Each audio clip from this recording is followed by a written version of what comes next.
یہ وہ غار ثور نہیں ہے جس میں ہمارے نبی رہے تھے، بلکہ یہ ہے وہ غار جس میں ہمارے نبی رہے تھے۔ تو السلام علیکم میرے پیارے بھائی اور بہنوں، الحمدللہ کافی محنت و مشقت کرنے کے بعد، کافی تکلیفیں برداشت کرنے کے بعد غار ثور تک پہنچ تو جاتا ہوں، لیکن یہاں آ کر مجھے دو غار نظر آتے ہیں۔ ایک یہ جو کہ کافی مشہور ہے، کیونکہ اوپر پہنچتے ہی یہی غار سب سے پہلے نظر آتا ہے، تو اس میں جا کر شکرانے کی نماز ادا کرتا ہوں کہ اللہ نے مجھے اس مقدس جگہ پر پہنچا دیا۔ یہ وہ غار ہے جس کا ذکر قرآن میں آیا ہے، اذ ہما فی الغار اذ یقول لصاحبہ لا تحزن ان اللہ معنا۔ جب ہمارے نبی حضرت ابو بکر صدیق کے ساتھ مکہ سے مدینہ ہجرت کرتے وقت کفار مکہ کے مکر و فریب سے بچتے ہوئے اس غار میں آئے، تو کفار مکہ بھی آپ کا پیچھا کرتے ہوئے اس غار تک پہنچ گئے، تو حضرت ابو بکر غمزدہ ہونے لگے، ہمارے نبی کے لیے فکر مند ہونے لگے کہ کہیں کفار مکہ ہمیں دیکھ نہ لے۔ تو ہمارے نبی فرماتے ہیں لا تحزن ان اللہ معنا، گھبراؤ نہیں، اللہ ہمارے ساتھ ہے۔ یہ کہنا تھا کہ مکری غار کے منہ کو جالا بن کر بند کر دیتی ہے اور کبوتر آ کر اس پر بیٹھ جاتا ہے، جس سے محسوس ہوتا ہے کہ یہ کبوتر کا گھونسلہ ہے، جس سے کفار مکہ کو لگتا ہے کہ اس سے کوئی اندر نہیں گیا ہوگا، اگر جاتا تو یہ جالا نہیں ہوتا۔ اور دوسری روایت میں ہے کہ اللہ ان کی آنکھوں کو بوجھل کر دیتا ہے، جس سے انہیں کچھ نظر نہیں آتا،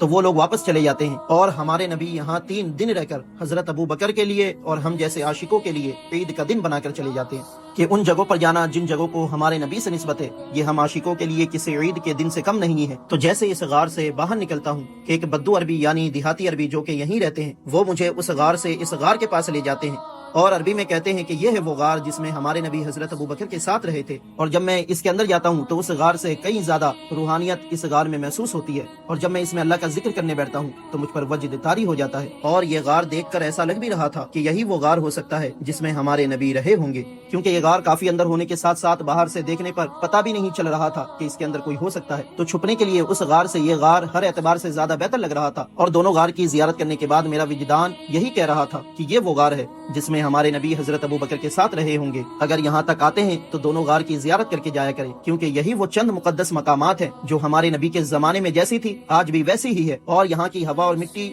بھی اس بات کی گواہی دے رہی تھی کہ یہاں ہمارے نبی آئے تھے۔